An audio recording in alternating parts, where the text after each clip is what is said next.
اللہ الرحمن الرحیم۔ حضرت ہود علیہ السلام کی دعوت۔ جب قوم عاد شرک و بت پرستی میں حد سے بڑھ گئی تو اللہ تبارک و تعالیٰ نے حضرت ہود علیہ السلام کو نبی بنا کر بھیجا۔ انہوں نے قوم کے لوگوں کو توحید اور عبادت الہی کی دعوت دی، شرک و بت پرستی اور لوگوں پر ظلم و زیادتی کرنے سے منع کیا۔ قوم نے ان کی نصیحت قبول کرنے کے بجائے جھٹلانا شروع کر دیا۔ حضرت ہود علیہ السلام نے انہیں اللہ کے عذاب سے ڈرایا تو لوگ مذاق اڑاتے ہوئے کہنے لگے کہ اگر تم اپنی دعوت میں سچے ہو تو ہمارے پاس عذاب لے کر آؤ۔ اللہ تعالیٰ نے اس ہٹ دھرمی اور مطالبے پر 3 سال تک قحط سالی کے عذاب میں مبتلا کر دیا، جس کی وجہ سے ان کے باغات اور کھیتیاں سب برباد ہو گئی۔ اتنی بڑی تباہی سے عبرت حاصل کرنے کے بجائے اس بدبخت قوم کی بغاوت اور سرکشی اور زیادہ بڑھ گئی۔ بالآخر دوبارہ اللہ تبارک و تعالیٰ کا غضب بھڑک اٹھا اور 1 ہفتے تک چلنے والی طوفانی ہواؤں نے ان کا نام و نشان مٹا کر رکھ دیا۔ قوم عاد کی ہلاکت کے بعد حضرت ہود علیہ السلام اہل ایمان کو لے کر یمن کے شہر حضر موت چلے گئے اور یہاں 50 سال تک دعوت اور تبلیغ کا فریضہ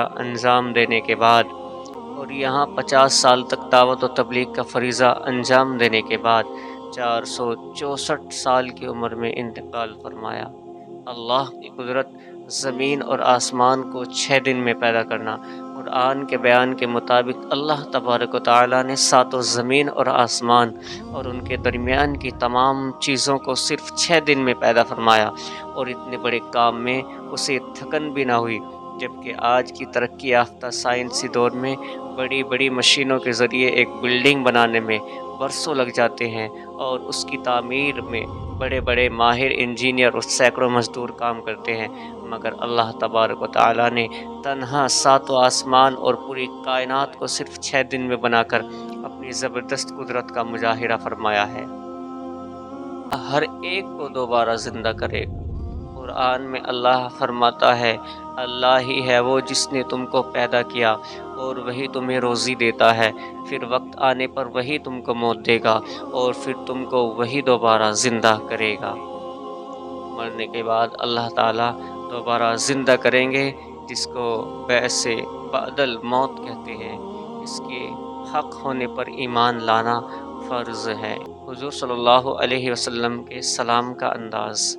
حضرت مقداد رضی اللہ تعالیٰ عنہ فرماتے ہیں کہ آپ صلی اللہ علیہ وسلم رات کو تشریف لاتے اور اس طرح سلام کرتے کہ جاگنے والا تو سن لیتا اور سونے والا بیدار نہ ہوتا۔ غصہ دور کرنے کی دعا حضور نے فرمایا، جب کسی کو غصہ آئے تو اعوذ باللہ من الشیطان الرجیم پڑھ لے، غصہ جاتا رہے گا۔ رحمی کرنے والا جنت سے محروم۔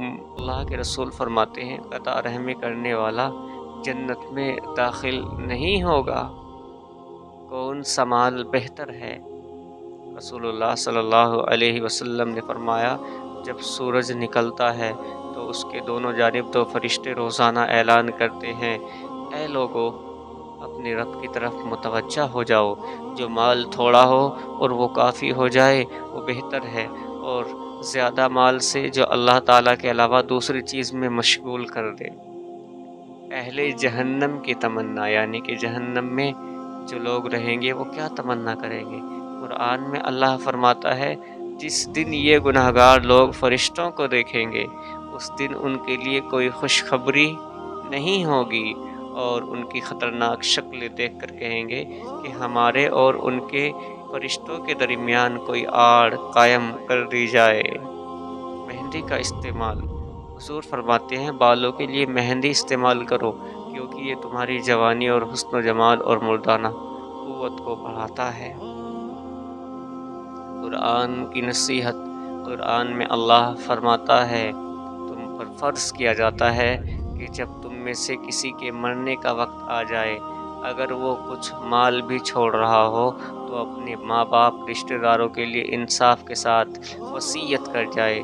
اس حکم کا پورا کرنا خدا سے ڈرنے والوں کے لیے ضروری ہے۔